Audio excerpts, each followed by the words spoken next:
मेरा नाम भावेश है और मैं एक मैकेनिक हूँ। आज की ये कहानी मेरी है, पर यह सब मेरी आप बीती है। सब मैंने महसूस किया हुआ है।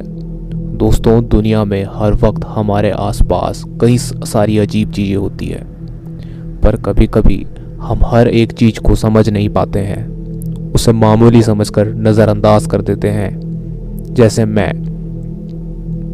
आज तक नहीं समझ पाया कि उस रात जिसे मैंने देखा था वो कोई डायन थी या फिर कोई खून पीने वाली पिशाचनी थी। पर उस दिन जो मेरे साथ हुआ वो सोचकर मैं आज भी बहुत डर जाता हूँ। कहते हैं किसी डायन की नज़र अगर इंसान पे पड़ जाती है तो वो इंसान हर दिन मरता है। उस एक दिन के बाद मेरे साथ भी कुछ ऐसा ही हुआ था। वो रात मैं कभी नहीं भूल सकता। उस रात मैं हमेशा की तरह अपने गैराज में काम कर रहा था। उस वक्त मुंबई के बाहर वाले रास्ते में हाईवे के पास मेरा गैराज हुआ करता था। रात के कुछ 12 या 12:30 बज रहे थे। मेरा दोस्त राहुल भी मेरे साथ गैराज में काम किया करता था, लेकिन उस रात वो किसी काम से गया हुआ था और मैं उसी का इंतज़ार करते वहाँ रुका हुआ था। अब रात बहुत हो चुकी थी। उस ज़माने में आज की तरह मोबाइल फ़ोन नहीं होते थे, तो इंतज़ार करने के सिवाय मेरे पास कोई और चारा नहीं था। अब भूख भी बहुत लग रही थी। आखिरकार मैंने सोचा कि किसी से लिफ्ट लेकर घर निकल जाता हूँ। तो मैंने गैराज बंद किया और रास्ते के किनारे जाकर खड़ा हो गया। कुछ 15 मिनट हो गए, लेकिन कोई लिफ्ट नहीं मिली। राहुल भी अब तक नहीं आया हुआ था। मैं रास्ते पर यहाँ वहाँ देख ही रहा था, तभी मैंने देखा कि हाईवे की दूसरी तरफ से एक औरत वहाँ से जा रही थी। पर अजीब बात यह थी कि वो ऐसे चल रही थी जैसे उसमें कोई ज़रा भी जान ना बची हो, कोई किसी मुर्दा ज़ॉम्बी की तरह। गाड़ियाँ तो बहुत पास हो रही थी, लेकिन कोई भी रुकने के लिए तैयार नहीं था। मैंने फिर उस औरत को देखा तो अब वह रास्ते के बीचों बीच चलने लगी थी। तब काफ़ी अंधेरा हो चुका था। कुछ गाड़ियाँ तो उस औरत के इतने पास से गुजर रही थी, उसे देखकर मुझे लग रहा था मानो ये औरत आज हाईवे पर मरने के लिए आई हो। अब तक वो अपने सर को झुकाकर चल रही थी। उसने एक बार भी अपना सर उठा के नहीं देखा था। कुछ ही वक्त बाद शायद उसे मेरा वहाँ होने का एहसास हुआ, तो वह रास्ते के बीचों बीच आकर खड़ी हो गई और मेरी तरफ आते आते उसने अपने नीचे झुका हुआ सर ऊपर उठाते हुए मेरी तरफ देखा। मैं तो उसे नज़रअंदाज करने की कोशिश कर ही रहा था, लेकिन शायद वो मुझे ही देखे जा रही थी। तो मैंने उसे दूर से आवाज़ दी, क्या हुआ? आपकी गाड़ी खराब हो गई है क्या? उसने मेरे सवाल का कोई जवाब नहीं दिया, वह सिर्फ शांत खड़ी रही। मैंने फिर कहा, पेट्रोल ख़त्म हो गया हो तो पेट्रोल पंप यहाँ से 4 किलोमीटर की दूरी पर है। इस बार भी उसने कोई जवाब नहीं दिया और फिर उस औरत ने अपने हाथ से इशारा करते हुए मुझे अपने पास आने के लिए कहा। मुझे लगा कोई बूढ़ी औरत होगी या फिर किसी तकलीफ में भी हो सकती है। तो मैंने हाईवे पर दाएं बाएं गाड़ी को देखा और फिर उस औरत की तरफ बढ़ने लगा। उसने अपने पूरे शरीर के ऊपर काला कपड़ा ओढ़ा हुआ था। उसका चेहरा मुझे बिल्कुल भी दिखाई नहीं दे रहा था। मैं जैसे तैसे उसके नज़दीक जाने लगा। अचानक मेरे सर में बहुत जोरों का दर्द उठा और मेरा सर चकराने लगा। तब मुझे सामने बिल्कुल धुंधला धुंधला सा दिखाई देने लगा, लेकिन कुछ ही देर में मेरी हालत कुछ ऐसी हो गई कि उस रोड को क्रॉस करने तक की मेरे शरीर में जान नहीं बची हुई थी।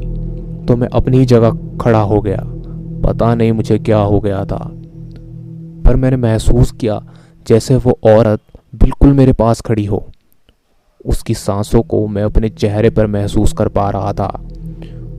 उसकी हाथों की त्वचा खुरदरी और काली नजर आ रही थी। नाखून भी बड़े बड़े थे और मैं उसके हाथों को अपने गर्दन पर महसूस कर पा रहा था। उसकी आंखें लाल और चमक रही थी और अब शायद वो मुझ पर हंस रही थी। मैंने एक बार ही उसकी हंसी सुनी। उसके बाद मेरे साथ क्या हुआ मुझे कुछ भी पता नहीं। शायद मैं बेहोश हो गया था। जब मुझे होश आया तो मैं रास्ते के किनारे पर था। मेरा दोस्त राहुल मुझे होश में लाने की कोशिश किए जा रहा था। जब मैं पूरे होश में आया तो उसने मुझसे पूछा, अबे क्या हुआ तुझे? मैं आया तब तू रास्ते में पड़ा हुआ था। मैंने यहाँ वहाँ उसे देखते हुए कहा, पता नहीं यार क्या हो गया था मुझे। ऐसा कहते हुए मैंने अपने चेहरे पर हाथ घुमाया तो मेरे हाथ को खून लगा। मेरे नाक से अचानक खून निकलने लगा था। उस औरत को देखने के बाद से मुझे न जाने क्या हो गया था। मैंने राहुल से कहा, मैंने किसी औरत को वहाँ देखा था, थोड़ी अजीब और भयानक। इतना कहते ही राहुल ने मेरी पॉकेट चेक की, लेकिन सब अपनी जगह सही था। तब राहुल ने इधर उधर चेक किया तो इधर उधर भी कोई नहीं था। तो मैंने कहा, पता नहीं कौन थी, अब दिखाई नहीं दे रही है, शायद चली गई हो, पर अब सब ठीक है। मैंने खुद को समझाने की कोशिश की, जो कुछ भी मैंने देखा वो शायद मेरा वहम था और उसे भूल जाना ही मेरे लिए बहुत बेहतर होगा। और फिर मैंने राहुल को ज़्यादा डिटेल में नहीं बताया कि मेरे साथ क्या हुआ था, लगा कि इस बात को अपने तक रखना ही अच्छा होगा। उसके 2 दिन बाद जब मैं रात को सो रहा था तो मैंने बहुत बुरा सपना देखा। मैं किसी शमशान में खड़ा था और आसपास हर तरफ सब अंधेरा ही अंधेरा था। मेरे सामने कुछ दूरी पर एक औरत बैठी हुई थी। उसके सामने आग जल रही थी। मैं जान चुका था ये वही औरत है जिसे मैंने उस रात हाईवे के पास देखा था। वो अपने हाथों में कटोरा लेकर सामने एक पत्थर पर खून से कुछ अजीब से निशान बना रही थी और निशान बनाते बनाते अपने आप में कुछ मंत्र बड़बड़ा रही थी। शायद वो किसी पर जादू टोना कर रही थी। उसे देख मैं एक पेड़ के पीछे छुप गया, पर तब वो अचानक हंसने लगी, जैसे उसे पता था मैं वहीं हूँ। फिर अगले ही पल उसने अचानक से पलटते हुए मेरी तरफ देखा। मेरी तरफ देख वो इस बार बहुत भयानक तरीके से हंसने लगी। अब मैं उसका भयानक रूप देखकर बहुत डर गया था कि तभी उसने कहा, मैं तुम्हें लेने आ रही हूँ।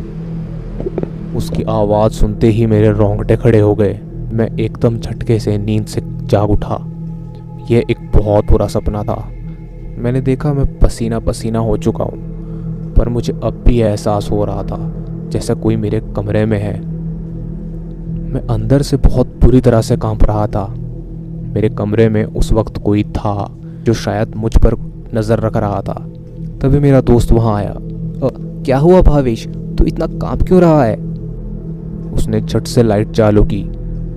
मैंने कमरे में देखा तो वहाँ कोई नहीं था। तो मैंने उससे कहा, मैंने एक बहुत ही बुरा सपना देखा, पर जागने के बाद भी मुझे वही एहसास हो रहा है जैसा कोई मेरे पास खड़ा है। मैंने उसकी सांसों तक को महसूस किया।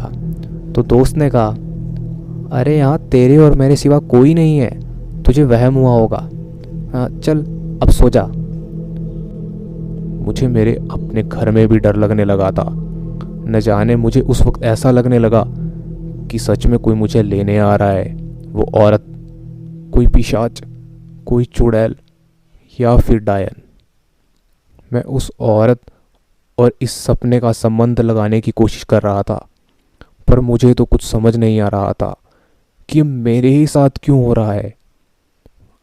अब मुझे बार बार ऐसा लगने लगा था कि आगे कुछ तो बुरा होने वाला है। रात के अंधेरे में न जाने कौन मेरे पास मंडरा रहा है, मुझे ले जाने के लिए मौका ढूंढ रहा है। इस घटना के कुछ दिन बाद मैं गैराज गया था। अब तो मैं दिन में भी डरा डरा सा रहने लगा था और मेरा काम में बिल्कुल मन नहीं लग रहा था। मेरे दोस्त को यह बात समझते बिल्कुल देर नहीं लगी। उसने मुझे मेरे काम पर ध्यान देने को कहा। फिर अगले कुछ दिनों तक मुझे कोई बुरा सपना नहीं आया और ना ही कोई काला साया दिखाई दिया। ऐसे ही एक रात मैं और मेरा दोस्त राहुल हम देर रात तक काम कर रहे थे। मैं कार को रिपेयर कर रहा था कि मैंने एक अपने पीछे उभरती हुई एक परछाई को देखा।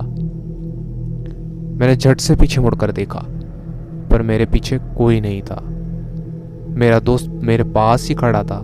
तो उसने मुझसे पूछा, क्या हुआ रे भावेश? मैंने बात को टालते हुए कहा, नहीं नहीं, मतलब ये कार में क्या प्रॉब्लम है समझ नहीं आ रहा है। उसने एक बार बोनट के अंदर झांक कर देखा। तब मेरा ध्यान गैराज के बाहर गया। मैंने देखा कि कोई काला साया हाईवे के दूसरी तरफ खड़ा है और वो मुझे अपनी तरफ आने का इशारा कर रहा था। वह देख फिर से मेरे सर पे दर्द होने लगा तो मैं पीछे हो गया। मेरे दोस्त को मेरी तकलीफ़ का पता चला तो उसने कहा, अरे अरे भावेश, तेरे नाक से तो खून निकल रहा है और तेरा चेहरा भी उस दिन की तरह सफ़ेद पड़ चुका है। मैंने अपने आप को संभालते हुए कहा, राहुल, पता नहीं तू मुझ पर यकीन करेगा भी या नहीं, पर मुझे कुछ दिनों से एक काला साया नज़र आ रहा है और जब भी वो मुझे नज़र आता है मेरे नाक से खून निकलने लगता है। सच बताऊं तो मैंने जब से उस औरत को देखा है मुझे बहुत डर लगने लगा है, जैसे उसने मुझ पर कोई जादू टोना कर दिया हो। जब भी मैं सोकर उठता हूँ मुझे बहुत कमज़ोरी महसूस होती है, ऐसा लगता है जैसे किसी ने मेरा खून निकाल लिया हो। तो राहुल ने मुझे समझाते हुए कहा, मुझे लगता है तेरे दिल में कोई डर बैठ गया है और जिस वजह से तेरे साथ ये सब हो रहा है। तो कल ही किसे एक अच्छे से डॉक्टर को दिखा दे। राहुल की बात भी मुझे तब ठीक लगी, क्योंकि ये भूत पिशाच की बातें मुझे तब इतना पता नहीं थी और ना ही मुझे समझ आती थी। तो मैंने डॉक्टर के पास ही जाना सही समझा। अगले दिन मैं डॉक्टर के पास गया और मैंने उसे अपनी सारी तकलीफ़ बता दी। कुछ दिनों बाद रिपोर्ट भी आ गई, लेकिन सारी रिपोर्ट नॉर्मल थे। डॉक्टर ने भी यही कहा कि दिमागी हालत तो ठीक लग रही है, लेकिन आपकी तबीयत दिन ब दिन बिगड़ती जा रही है। तो उन्होंने मेरी तबीयत को देख कुछ दवाइयाँ दे दी। मुझे और मेरे दोस्त को भी समझ नहीं आ रहा था कि अगर सब ठीक है तो मेरी तबीयत दिन ब दिन बिगड़ती क्यों चली जा रही है। मैं दिन ब दिन कमज़ोर होता जा रहा था और एक रात मेरे दोस्त ने वो देखा जिससे उसे भी विश्वास हो गया कि मैं किसी बड़ी मुसीबत में हूँ। उस रात मैं अपने कमरे में सो रहा था। वक्त पता नहीं क्या हुआ था, पर मेरे दोस्त ने मुझे बीच रात नींद से झंझोड़ते हुए उठाया। मैं तो ऐसी हालत में था जैसे मैंने कोई बहुत नशा किया हो। मैं आधी नींद में उठकर उससे पूछता हूँ, क्या क्या हुआ राहुल? भावेश, मैंने अभी अभी उसे देखा। मैं जब तेरे कमरे के पास आया मैंने अंधेरे में उसे तेरे बिस्तर के पास बैठा पाया। वो कोई औरत ही थी। मैंने उसे देखते ही लाइट चालू की और लाइट जलते ही वो कहीं गायब हो गई, और जब मैंने लाइट बंद की तो वो फिर से दिखने लगी। उसका मुंह तेरे गर्दन के पास था और वो तुझे कुछ कर रही थी। राहुल के ऐसा कहने पर मैंने शीशे में अपने चेहरे को देखा और मेरे गर्दन के पास उसके दांत के निशान बने हुए थे और वहाँ से थोड़ा थोड़ा खून निकल रहा था। तब राहुल ने कहा, देख अब भी तेरा चेहरा सफ़ेद पड़ा हुआ है, ऐसा जैसे तेरे पूरे शरीर के अंदर खून नहीं हो। मैंने राहुल से पूछा, कैसी दिखती है वो? तो राहुल ने कहा, उसने काले कपड़े पहने हुए थे और अंधेरे की वजह से मैं ठीक से नहीं देख पाया और उसकी आंखें लाल लाल चमक रही थी। मैंने जब फिर से लाइट को चालू किया तो वो फिर से गायब हो गई। मैं तब से तुझे जगाने की कोशिश कर रहा था, पर तू ऐसा पड़ा हुआ था जैसे मानो तुझ में बिल्कुल जान नहीं बची हो। उस रात हम दोनों ही बहुत डरे हुए थे। उस रात को हम दोनों ने बड़ी मुश्किल से काटा। हमें बिल्कुल समझ नहीं आ रहा था कि ये सब हो क्या रहा है। राहुल की माँ की मानो तो उन्होंने कहा ये एक खून पीने वाली कोई पिशाचनी है। हमने दूसरे ही दिन एक तांत्रिक के पास जाने का फैसला किया। हमने उस तांत्रिक को हमारे साथ हुई सारी घटना बता दी और अगले दिन वो तांत्रिक हमारे साथ मेरे घर आया। लेकिन पहले तो वो घर के अंदर आने को तैयार ही नहीं था। उसने बाहर से ही मकान को देखते हुए कहा, तुम्हारे ऊपर किसी डायन का साया है और वो तुम्हें मारना चाहती है। वो एक खून पीने वाली डायन है। तब साधु बाबा ने हम दोनों को एक एक काला धागा दिया और हमें कलाई पर बांधने के लिए कहा और फिर कहा, डरने की कोई ज़रूरत नहीं है। अब हम घर के अंदर जाकर हनुमत मंत्र का पाठ करेंगे, शायद तुम्हें इससे उस डायन से छुटकारा मिल जाए। बाबा के कहने के मुताबिक मैं और राहुल घर के अंदर चले गए और घर में धूप जलाई और मंत्र का पठन करने लगे। मंत्र का पठन करते करते रात हो गई, लेकिन कुछ भी बदलाव नज़र नहीं आया। तो फिर बाबा ने कहा, मेरी शक्ति का असर उस डायन पर नहीं हो रहा है। वो शायद कहीं और ही रहती है और शायद अंधेरा होने के बाद वो यहाँ तुम्हारा खून ही पीने के लिए आती है। तो बाबा ने मुझसे पूछा, सबसे पहले वो डायन तुम्हें कहाँ नज़र आई थी?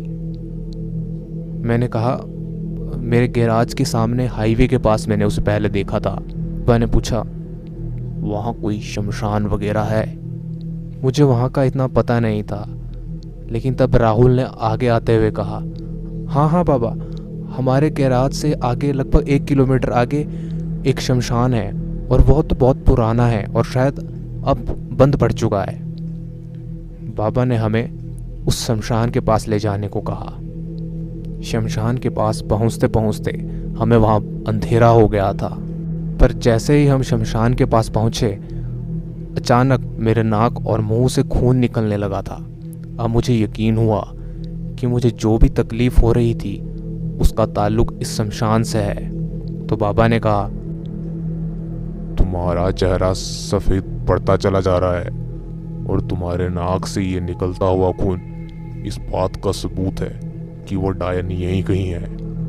उस डायन ने अपना काला जादू यहीं किया होगा और फिर वो यहीं से भटकती हुई अपने शिकार को ढूंढने निकली हुई होगी। फिर रास्ते में तुम उसे मिल गए। अब हमें अंदर जाकर उस जगह को देखना होगा। जैसे ही हम अंदर जाने लगे, मेरा दिमाग बहुत ज़ोर ज़ोर से दर्द करने लगा। मुझे सब धुंधला नज़र आने लगा। मैं समझ गया ये उस डायन का ही असर है, तो मैं वहीं रुक गया। पर बाबा ने कहा कि कुछ भी हो जाए मुझे अंदर आना ही होगा, क्योंकि तुम्हें अब उस जगह का पता चल गया है तो वह तुम्हें किसी भी हालत में ज़िंदा नहीं छोड़ेगी। बाबा की बातों में सुन रहा था, पर तब मुझ में सच में बिल्कुल भी ताकत नहीं थी। मैं जैसे तैसे अपने कदम बढ़ा रहा था। मेरे अंदर की ताकत धीरे धीरे ख़त्म होती जा रही थी। आखिरकार राहुल ने मुझे सहारा दिया और वह मुझे उस शमशान के अंदर ले गया। फिर मैंने बाबा को कहा कि मुझे कहीं एक जगह बिठा दो, मुझ में अब आगे जाने की बिल्कुल भी ताकत नहीं है। तो बाबा ने अपने झोले से एक पीला कपड़ा निकाला और उसमें कुछ चीज़ें बांधकर मेरे हाथ पर बांध दिया। फिर उन्होंने मुझे एक जगह रुकने के लिए कहा। बाबा खुद ही अकेले अंदर चले गए। मेरा दोस्त मेरे साथ तो था, लेकिन मुझे अब भी डर लग रहा था। ऐसा लग रहा था मानो मैं मरने वाला हूँ। तभी मैंने पेड़ों के पीछे से किसी काले साए को मेरी तरफ घूरते हुए देखा। उसकी हंसने की आवाज़ भी मुझे साफ साफ सुनाई दे रही थी। कुछ ही देर में उसने मेरे दोस्त पर हमला कर दिया। मेरा दोस्त जाकर दूर गिर गया और वो डायन मेरे पास आकर बैठ गई और वो अब भी मुझ पर हंसे जा रही थी। मुझ में उसे दूर करने की बिल्कुल भी ताकत नहीं थी। मेरा दोस्त चाहकर भी कुछ नहीं कर पा रहा था। वह मेरे गर्दन को सहला रही थी, उसी जगह को जहाँ से वो खून पीती है। और फिर वो मुझसे कहने लगी, आखिरकार तुम खुद ही आ गए। अब मैं तुम्हारा खून पीकर तुम्हें हमेशा के लिए आज़ाद कर दूंगी। कि तभी बाबा ने पीछे से कुछ राख जैसी चीज उस डायन पर फेंकी और ऊंची आवाज़ में मंत्र बोलने लगे। उनके मंत्र बोलते हुए डायन चीखते चिल्लाते हुए मुझसे दूर हो गई। मेरा दोस्त उठकर मेरे पास आ गया। बाबा ने कुछ मंत्र बोलकर उस डायन को भस्म कर दिया। उन्होंने उस जगह तक को जला दिया जहां डायन काला जादू करती थी। तब बाबा ने मेरे पास आते हुए कहा, अब वो चुड़ैल, अब वो डायन नष्ट हो चुकी है और अगर वो जिंदा भी होगी तो उसका जादू करने का जाया मैं जला चुका हूँ, इसलिए अब वो तुम्हें कुछ नहीं कर सकती। उसके बाद हम घर आ रहे थे तो मुझे थोड़ा थोड़ा अच्छा महसूस होने लगा, लेकिन फिर भी मैं इतना कमज़ोर हो चुका था कि मेरी तबीयत में सुधार आने में लगभग 1 महीना लग गया। उसके बाद से कभी मुझे उस डायन का साया कभी नज़र नहीं आया।